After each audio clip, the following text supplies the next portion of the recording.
The Great Recession has exposed to public scrutiny the generous pay and benefits that many government employees receive. In February 2011, newly elected Republican governor of Wisconsin, Scott Walker, sparked a national uproar over the legitimacy and desirability of a government workforce. His proposal called for the state's public employees to pay a bit more of their pension and health care costs. It rolled back collective bargaining rights for most government workers, and it took the state out of the business of collecting union dues. The unions fought back. Some 60,000 protesters descended on the state capitol in Madison. Teachers effectively went on strike. Dozens of school districts around Wisconsin canceled classes Thursday after hundreds of teachers called in sick in large numbers, and they took their students with them. Doctors showed up at rallies. Doctors not for work. There are doctors on the corner signing notes. So these are sick notes for work, so that people can have excuses for work. We're a group of doctors representing ourselves, not necessarily our workplaces, providing work excuses for teachers or other union members who need them. We are here writing doctor's notes to support our public employees who have been mentally anguished and distressed this last week and needed to be out here for their mental health. Democratic state senators fled to Illinois to prevent a vote on the measure. President Obama accused Walker of launching an assault on unions. Nevertheless, after 3 weeks of fruitless negotiations with absentee Democrats, Walker and his Republican colleagues in the legislature forged ahead and enacted significant changes to Wisconsin's public labor laws. Similar steps have been taken by John Kasich in Ohio, by Chris Christie in New Jersey. Other states with heavy unionization, such as Nevada, Michigan, New York, California, and Pennsylvania, are following suit. So why the concern about unions all of a sudden? To learn the answer, one must follow the money. Over the past half-century, unions representing public servants have become political powerhouses. In recent campaigns and elections, they have provided large sums of money to candidates, almost all of it to Democrats, at all levels of government. In addition to money, the unions can provide foot soldiers to conduct get-out-the-vote drives, and they bankrupt states and the federal government in the process. Public unions are now the heart of the union movement.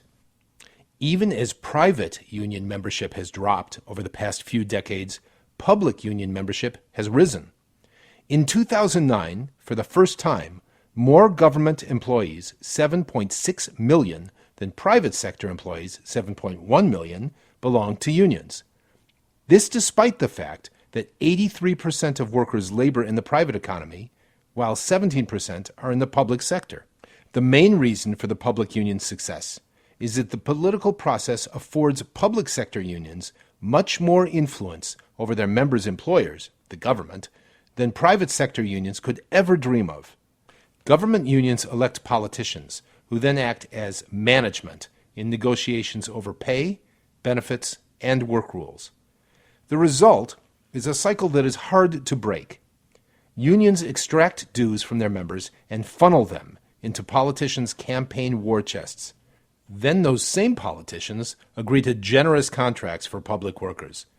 This, in turn, leads to more union dues, more campaign spending, and so on. How did we get here? Well, before the 1950s, few government workers were union members.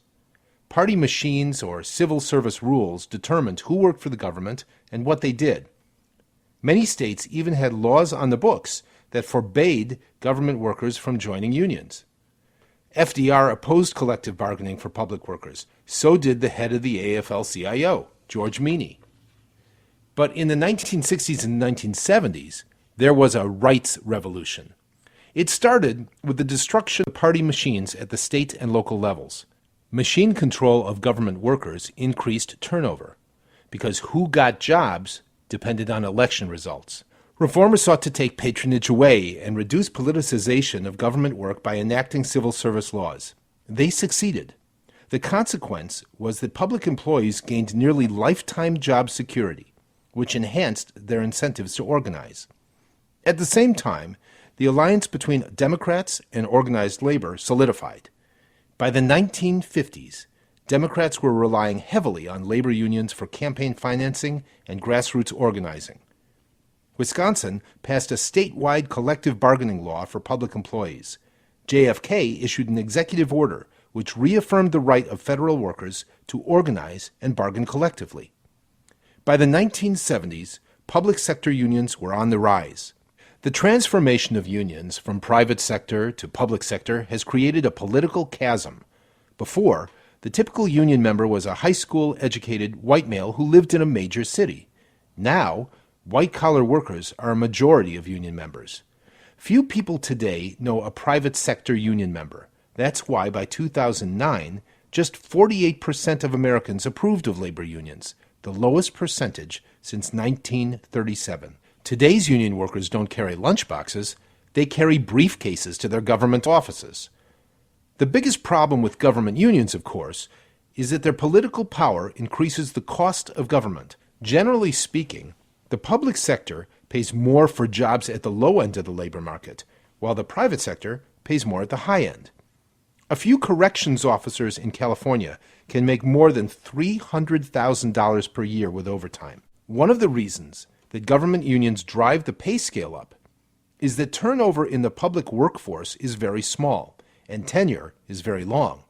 In 2009, the government worker quit rate, when workers voluntarily leave their jobs, was 1/3 that of the private sector. Benefits are the real cost of doing business with government unions. While pay increases must be factored into the government's budgets each fiscal year, benefits aren't. That means that politicians can kick the can down the road.